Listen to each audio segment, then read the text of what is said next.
ഹിജ്റ 1115 ഇബ്ൻ അബ്ദുൽ വഹാബ് ജനിക്കുന്നത്. എത്ര? ഹിജ്റ 1115. അങ്ങനെ 115 ജനിച്ച ഇബ്ൻ അബ്ദുൽ വഹാബ്, സൗദിൻ്റെ ചരിത്രം നിങ്ങൾ കേൾക്കണം. 1115 ജനിച്ച ഇബ്ൻ അബ്ദുൽ വഹാബ് ഉയൈനയിലാണ് ജനിക്കുന്നത്, നജിദിൻ്റെ ഉയൈനയിൽ. അങ്ങനെ അയാൾ അയാളെ ഉപ്പ സുന്നിയാണ്. അബ്ദുൽ വഹാബ് എന്ന് പറയുന്ന ആൾ സുന്നി പണ്ഡിതനാണ്. മകനെ വിമർശിച്ച ആളാണ്, മകനെ എതിർത്ത ആളാണ്. ബാപ്പ മരിക്കുന്നത് വരെ ബാപ്പനെ പേടിച്ചുകൊണ്ട് ഒന്നും മിണ്ടിയിരുന്നില്ല. ഹിജ്റ 1153 ഈ ഇബ്ൻ അബ്ദുൽ വഹാബ് എന്ന് പറയുന്ന മനുഷ്യൻ വഹാബി പ്രസ്ഥാനത്തിൻ്റെ സ്ഥാപകനാണ്. സലഫിസം എന്ന് പറയുന്ന വഹാബിസത്തിൻ്റെ ഫൗണ്ടറാണ് ഇബ്ൻ അബ്ദുൽ വഹാബ്. അങ്ങനെ 1153 വഹാബിസം അയാൾ ആദ്യമായി സൗദിയിൽ പ്രകടിപ്പിക്കാൻ തുടങ്ങുന്നത്.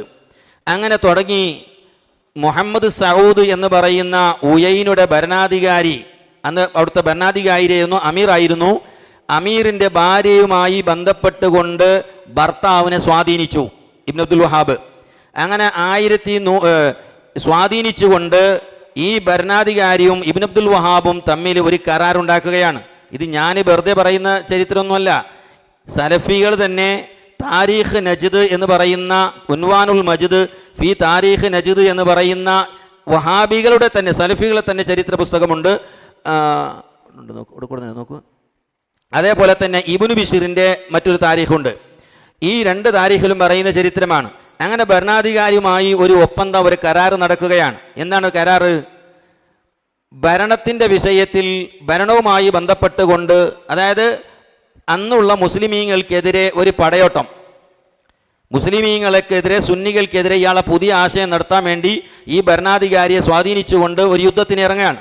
അങ്ങനെ നാട് പിടിച്ചെടുത്താൽ ഭരണം ഈ ഭരണാധികാരിക്കും, മതപരമായ വകുപ്പ് ദീനിൻ്റെ കാര്യവും മസലയും ഫത്വയും പറയുന്നത് ഇബ്ൻ അബ്ദുൽ വഹാബിൻ്റെ ഫാമിലിക്കും പരമ്പരക്കും. അങ്ങനെ കരാർ നടക്കുന്നു. ആ കരാർ നടക്കാനുള്ള ഒരു കാരണമുണ്ട്. അതായത് ഈ മുഹമ്മദ് സൗദ് എന്ന് പറയുന്ന രാജാവ് ഇബ്ൻ അബ്ദുൽ വഹാബിനോട് പറഞ്ഞു, ഞങ്ങൾ യുദ്ധം ചെയ്യുന്നതെല്ലാം ശരി, പക്ഷേ ഞാൻ ഭരണം നടത്തുമ്പോൾ ജനങ്ങളിൽ നിന്ന് ടാക്സ് വാങ്ങും. ഈ ടാക്സ് വാങ്ങുന്നതിനെ നിങ്ങൾ എതിർക്കാൻ പാടില്ല എന്ന് ഇബ്ൻ അബ്ദുൽ വഹാബിനോട് പറഞ്ഞു. നികുതി ടാക്സ് വാങ്ങുന്നതിനെ നിങ്ങൾ വിരോധിക്കാൻ പാടില്ല. അപ്പോൾ ഇബ്ൻ അബ്ദുൽ വഹാബ് പറഞ്ഞു ഭരണാധികാരിയോട്, ഇത് ഞാൻ കഥ ഏതെങ്കിലും ഡിങ്ങൻ്റെ കഥ അല്ല പറയുന്നത്, അവർ ആധികാരിക പുസ്തകത്തിൽ എഴുതി വെച്ചതാണ്.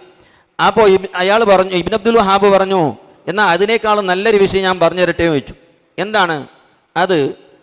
യുദ്ധം ചെയ്തുകൊണ്ട് കിട്ടിയ ആ സുന്നികളുടെ മുതൽ, ഗനീമത്ത് മുതൽ എല്ലാം നിങ്ങളെടുത്തോളി, നിങ്ങൾക്ക് ടാക്സിൽ കിട്ടുന്നതിനേക്കാളും അധികം പണം അതിൽ കിട്ടും എന്ന് പറഞ്ഞു. രാജാവ് ഓക്കെ ആക്കി. അങ്ങനെ കരാർ നടക്കുന്നു. ഭരണം മുഹമ്മദ് സൗദും ഫാമിലിക്കും, മതവകുപ്പ് ധാർമ്മിക വിഭാഗ ഇയാളെ ആലു ഷെയ്ഖിന്. അങ്ങനെ യുദ്ധം തുടങ്ങുന്നു. ഇയാളുടെ നേതൃത്വത്തിൽ യുദ്ധം തുടങ്ങി. അങ്ങനെ യുദ്ധം തുടങ്ങിയിട്ട് ഈ ഇബ്ൻ അബ്ദുൽ വഹാബിൻ്റെ ഭാര്യയുടെ പെഞ്ഞായിൻ്റെ സഹോദരനുണ്ടായിരുന്നു ഉസ്മാൻ ഇബ്നു മുഅമ്മർ എന്ന് പറയുന്ന ഒരാൾ. ഇയാളെ സഹോദരനാണ്, ഭാര്യൻ്റെ പെഞ്ഞായിൻ്റെ സഹോദരനാണ്. ആദ്യമായി തുടങ്ങിയത് ജബീല എന്ന് പറയുന്ന പട്ടണത്തിലാണ്. ജബീന പട്ടണത്തിൽ സയ്യിദ് ഇബ്നുൽ ഖത്താബ് റളിയല്ലാഹു അൻഹുവിൻ്റെ ദർഗ ഉണ്ടായിരുന്നു. ആ ദർഗനെ ഇയാളും ഭരണാധികാരിയായിരുന്നു ഉസ്മാൻ ഇബ്നു മുഅമ്മർ. ഇയാൾ തകർത്തു. ഇയാളും ഇബ്ൻ അബ്ദുൽ വഹാബും പോയി ആദ്യമായി ദർഗ പൊളിച്ചിട്ട് അതിൻ്റെ ശേഷം പിന്നെ ഇയാൾ കൂറുമാറി, അത് പിന്നെ പറയാം. അങ്ങനെ അവിടുന്ന് യുദ്ധം തുടങ്ങുന്നു. യുദ്ധം തുടങ്ങിയിട്ട് ത്വായിഫിലേക്ക് ഇവർ പോയി. ഇവിടെ ശ്രദ്ധിക്കും, ത്വായിഫിൽ പോയി. ത്വായിഫിൽ ഇബ്ൻ അബ്ബാസ് റളിയല്ലാഹുവിൻ്റെ ദർഗ ഉണ്ടായിരുന്നു. ആ ദർഗൻ്റെ അടുത്ത് ഇബ്ൻ അബ്ബാസ് റളിയല്ലാഹുവിൻ്റെ ദർഗനെ തകർത്തിട്ട് അവിടെ എത്ര സുന്നികളെയാണ് കൊന്നത് നിങ്ങൾ കേട്ടോളാം. വഹാബിസത്തിൻ്റെ ചരിത്രം പഠിക്കണം. ഇതാ വകാനു, വഹാബികളായിരുന്നു, സലഫികളായിരുന്നു. യദ്ബഹൂന സ്വഗീറ, ചെറിയ കുഞ്ഞുങ്ങളെ അറുത്തുകൊന്നിരുന്നു. അലാ സ്വദരി ഉമ്മിഹി, ഉമ്മാന്റെ നെഞ്ഞത്ത് പാല് കുടിച്ചിരുന്ന ചെറിയ കുഞ്ഞുങ്ങളെ ഈ സലഫികൾ എന്ന് പറയുന്ന വിഭാഗം, ഇബ്ൻ അബ്ദുൽ വഹാബിന്റെ നേതൃത്വത്തിലുള്ളവർ അല്ലെങ്കിൽ അയാളെ അനുയായികൾ, ഇത് ഹിജ്റ 1217 ഹിജ്റ വർഷം 1217 ത്വായിഫ് അറ്റാക്ക് ചെയ്യുകയും അവിടെയുള്ള ഇബ്ൻ അബ്ബാസിന്റെ ദർഗനെ പൊളിക്കുകയും എന്നിട്ട് അവിടെ ആളുകളെ കൊന്നു. വനഹബുൽ അമ്വാല, എന്നിട്ട് മുതലിനെ പിടിച്ചെടുത്തു. വസബഉൻ നിസാ, പെണ്ണുങ്ങളെ പിടിച്ചു ബന്ധാക്കി. ആരെ? സുന്നികളെ. വഹദമു ഖുബ്ബത സയ്യിദിന അബ്ദുല്ലാഹി ഇബ്ൻ അബ്ബാസ് റളിയല്ലാഹു അൻഹു, ഇബ്ൻ അബ്ബാസ് റളിയല്ലാഹുവിന്റെ ദർഗ ഉണ്ടായിരുന്നു. ആ ദർഗ പൊളിച്ചു. എന്നിട്ടോ വദബഹു, കേൾക്കണം നിങ്ങൾ, വദബഹു സലഫികൾ അർത്തുകൊന്നു അലാ ഖബ്രിഹി, ബഹുമാനപ്പെട്ട ഇബ്നു അബ്ബാസിന്റെ ഖബറിലെടുത്ത് നഹ്വ 70,000 70,000 സുന്നി മുസ്ലിമീങ്ങളെ സലഫികൾ അർത്തുകൊന്നു. എത്ര? 2000 അല്ല, നിങ്ങൾ തീർന്നില്ല, എനിക്ക് പറഞ്ഞേക്ക്.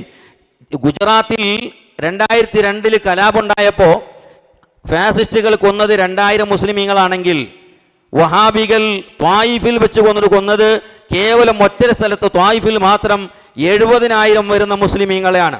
അതിൽ ആരൊക്കെ ഉണ്ട്? മിനൽ ഉലമായി വൽ അഷ്റാഫി വസ്വാലിഹീൻ, അതിൽ പണ്ഡിതന്മാരുണ്ട്, സയ്യിദന്മാരുണ്ട്, സ്വാലിഹീങ്ങളുണ്ട്. ഇത് കേവലം ത്വായിഫിൽ വെച്ച് മാത്രമാണ്.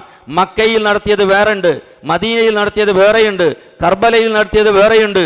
ലക്ഷക്കണക്കിന് മുസ്ലിമീങ്ങളെയാണ് സലഫികൾ സൗദിയിൽ കൊന്നത്. എന്നിട്ട് കേട്ടോളി, ത്വായിഫിൽ ഇവരിങ്ങനെ കൊലപാതകം നടത്തുമ്പോൾ സുന്നികളായ ആളുകൾ ത്വായിഫിൽ ഒരു കോട്ടന്റെ ഉള്ളിൽ പേടിച്ച് ഒളിച്ചിരുന്നു.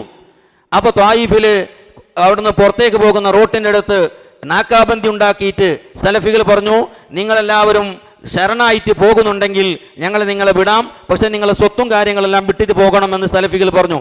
സലഫികളെ വാഗ്ദാനം ഞങ്ങളൊന്നും ചെയ്യൂല എന്ന് പറഞ്ഞതുകൊണ്ട് ഈ പാവപ്പെട്ട കോട്ടന്റെ ഉള്ളിൽ ഒളിച്ചിരുന്ന സുന്നികൾ അതിലൂടെ പോകുമ്പോൾ ഈ വഹാബികൾ ചതിച്ചുകൊണ്ട് അവരെ പിടിച്ച് അവരെ കയ്യും കാലും ബാക്കിലേക്ക് കെട്ടി ത്വായിഫിന്റെ മലന്റെ മുകളിൽ കൊണ്ടുപോയി 14 ദിവസം വിട്ട് തണ്ണി കൊടുക്കാതെ ഭക്ഷണം കൊടുക്കാതെ പെടഞ്ഞ് അവിടെ എത്രയോ ആണും പെണ്ണുങ്ങളും കുഞ്ഞുങ്ങളും മരിച്ചുപോയി, അറിയോ?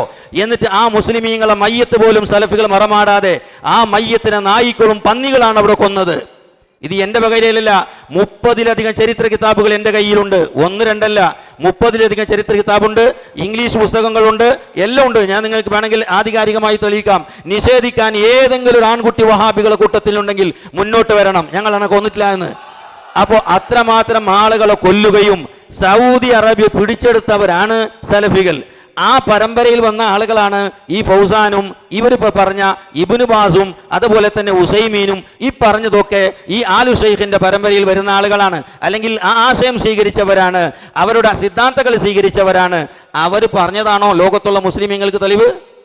അവരാണോ? അവർ വന്നിട്ടാണ് ദർഗകളെ പൊളിച്ചതും അവർ വന്നിട്ടാണ് മൗലിദിനെ എതിർത്തതും. ഈ മക്കയിൽ മൗലിദ് ഉണ്ടായില്ലെന്നോ? ഇതാ നിങ്ങൾ കേട്ടോളി, മക്കയിൽ മൗലിദ് എന്തുകൊണ്ടില്ല?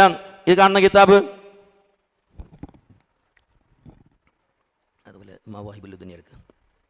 അൽ ജവാഹിറു സമീന ഫി മഹാസിനിൽ മദീന, ഇതിന്റെ 218-ാമത്തെ പേജിൽ കാണാം മക്കയിൽ മൗലിദ് ഉണ്ടായിരുന്നോ ഇല്ലേ നോക്ക്. ഇതാ വഫിൽ ലൈലത്തി സാനി അശറ മിൻഹു, റബീഉൽ അവ്വൽ 12-ാമത്തെ രാത്രിയിൽ യകൂനു മൗലിദുൻ നബി സ്വല്ലല്ലാഹു അലൈഹി വസല്ലമ, അല്ലാഹുവിന്റെ റസൂലിന്റെ മൗലിദ് മദീനത്തെ പള്ളിയിൽ ഉണ്ടായിരുന്നു.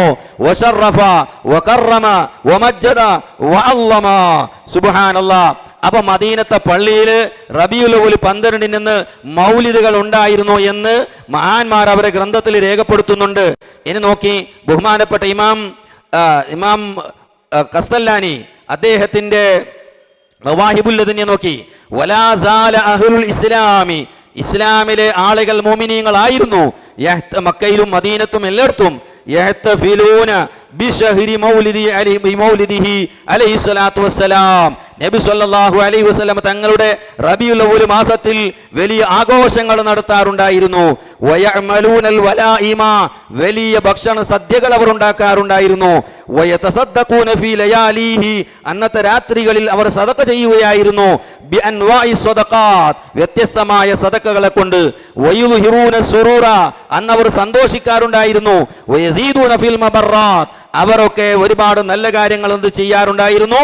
വയഅ്തനൂന ബിഖിറാഅത്തി മൗലിദിഹി അൽ കരീം, നബി സല്ലല്ലാഹു അലൈഹി വസല്ലം തങ്ങളുടെ മൗലിദ് ഓതാറുണ്ടായിരുന്നു എന്ന് ഇമാം ഖസ്തല്ലാനി അദ്ദേഹം വഫാത്തായത് 923-ലാണ്. 923-ൽ വഫാത്തായി പോയ ഇമാം ഖസ്തല്ലാനി മക്കയിൽ ജീവിച്ച ആളാണ്. മക്കയിൽ നിന്ന് ഇസ്തിഗാസ നടത്തിയ ആളാണ് ഇമാം ഖസ്തല്ലാനി. ആ ഇമാം ഖസ്തല്ലാനിയാണ് പറയുന്നത് അന്ന് മൗലിദ് ഓതാറുണ്ടായിരുന്നു. പണ്ട് മുതൽക്ക് തന്നെ മൗലിദ് നടത്തി വരുന്നുണ്ട്. അതൊക്കെ നിർത്തിയത് സൗദി അറേബ്യ അക്രമമായി വഹാബികൾ പിടിച്ചെടുത്തതിന്റെ ശേഷമാണ്. മനസ്സിലായില്ലേ? അപ്പൊ ഇല്ല എന്ന് പറയുന്നത് അത് ശരിയല്ല.